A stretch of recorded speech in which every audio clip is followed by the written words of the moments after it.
Kita bahas lebih dalam terkait krisis pangan dan kelaparan di jalur Gaza dan serangan Israel yang tidak berhenti meskipun ada bencana kelaparan di sana. Kita bahas bersama Ketua Presidium Mercy, Hadiki Habib. Selamat malam, Pak Hadiki. Assalamualaikum. Waalaikumsalam. Selamat malam, Mas Radi. Ya, Pak Hadiki, sebelum kita tanya soal akses bantuan, saya ingin tahu dulu, mungkin ada punya informasi dari Gaza atau relasi Anda di Gaza, bagaimana kondisi terakhir di sana saat ini? Ya, situasi kelaparan tentu masih dominan ya terjadi di Gaza dengan harga-harga yang masih melambung tinggi ya karena inflasi dan kebutuhan yang sangat tinggi.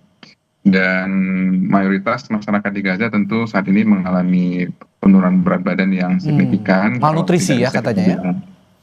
Ya, malnutrisi tentu terminologi medis ya yang menandakan bahwa adanya gangguan kesehatan akibat ketidakseimbangan nutrisi.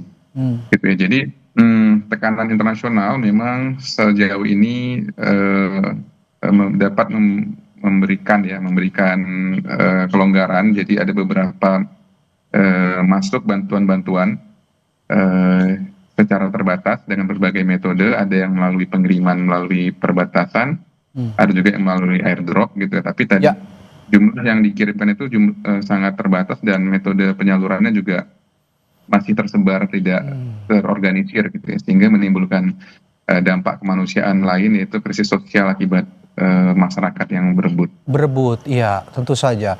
Seperti yang kita saksikan juga tadi ada visual bahwa yang dikatakan Pak Hadiki juga bantuan disampaikan atau diterjunkan melalui udara begitu ya, airdrop yang sudah diberikan oleh beberapa negara, termasuk beberapa hari lalu juga saya lihat Presiden Prancis Emmanuel Macron mengunggah di media sosial bahwa Prancis juga ikut memberikan bantuan ke sana. Tapi yang jadi masalah, akses bantuan dibuka tapi dibatasi seperti yang Anda bilang tadi oleh Israel.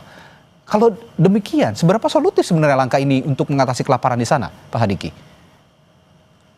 Ya, ini sebenarnya langkah yang berbahaya kalau kita memberikan setetes air pada puluhan orang yang kehausan, ya tentu hausnya tidak hilang, tapi orang-orang bakal berkelahi gitu kan, untuk memperebutkan itu. Oke, itu yang ada katakan tadi ada krisis sosial di balik bencana kelaparan ini begitu, yang harusnya bisa ditata, bantuannya bisa diatur. Nah, pertanyaan saya selanjutnya, jika memang akses sekarang dibatasi, ada tidak kemungkinan untuk bisa mengatur bantuan ini, meskipun sedikit saja diatur, ditata sedikit demi sedikit, Pak Hadiki? Yes, kuncinya memang blokade harus dibuka gitu ya, karena memberikan bantuan sedikit-sedikitnya sebenarnya hanya mengulur waktu saja dari pihak Israel untuk mengurangi tekanan dari dunia internasional gitu. Yang kedua, mengorganisir bantuan kemanusiaannya juga harus manusiawi gitu ya, dan sebenarnya di Gaza itu ada otoritas yang masih dipercaya oleh masyarakat, yaitu pemerintah Palestina di Gaza, yang sebenarnya masih bisa dilibatkan untuk memberikan penyaluran bantuan yang lebih sistematis, serta kalau pihak internasional misalnya Badan Dunia seperti WHO atau UNRWA yang selama ini memang rutin bertahun-tahun sudah memberikan bantuan kepada pengungsi yang ada di jalur Gaza, itu bisa dilibatkan sebenarnya.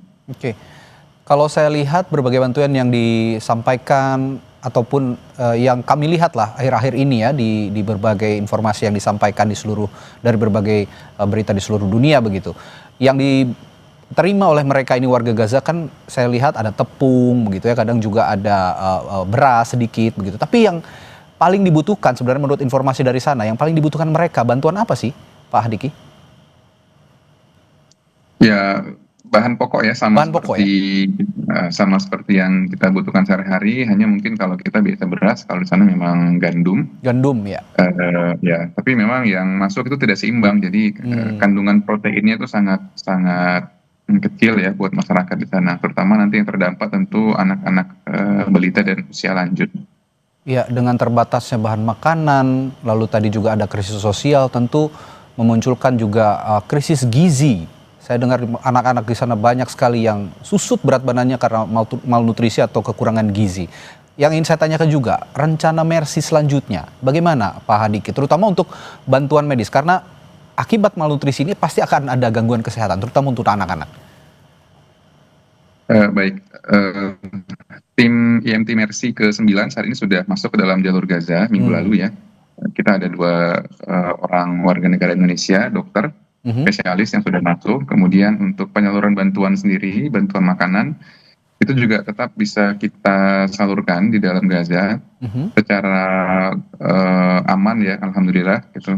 Karena memang kita bekerja sama dengan Kementerian Kesehatan Palestina yang ada di Gaza, kemudian membuat struktur penyalurannya yang memang lebih terlokalisir gitu ya, sehingga tidak dikumpulkan masyarakat ke dalam satu wilayah dengan jumlah bantuan yang terbatas gitu. Oke.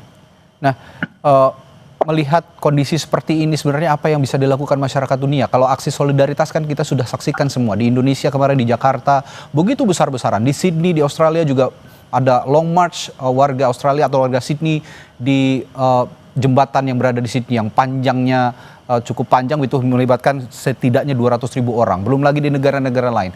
Apakah aksi solidaritas ini juga bisa mengetuk masyarakat dunia atau pemerintah-pemerintah, pemimpin-pemimpin dunia untuk menekan Israel agar bisa sepenuhnya membuka akses untuk pemberian bantuan? Ya, aksi solidaritas menunjukkan bahwa masyarakat masih tetap peduli dan concern terhadap situasi yang ada di Gaza Palestina, dan ini merupakan sebuah sinyal yang positif, apalagi kalau memang ada keterlibatan negara di dalamnya. Dan tentu kita berharap kegiatan-kegiatan yang bottom up ini, yang berasal dari masyarakat dan kepedulian ini bisa terus mengangkat isu yang ada di Gaza Palestina, sehingga tidak bisa dibiarkan berlalu gitu ya. Kejahatan ini memang harus terus-menerus disuarakan.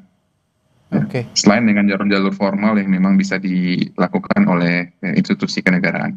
Oke, tadi Anda mengatakan ada juga sejumlah dokter ya yang sudah dari Indonesia yang sudah juga masuk di wilayah Gaza dan akan segera memberikan pertolongan, akan memberikan bantuan. Tapi sebenarnya kalau kita mapping, kita melihat mengkategorisasi wilayah-wilayah yang paling banyak membutuhkan bantuan itu di mana di Gaza, Pak Hadiki?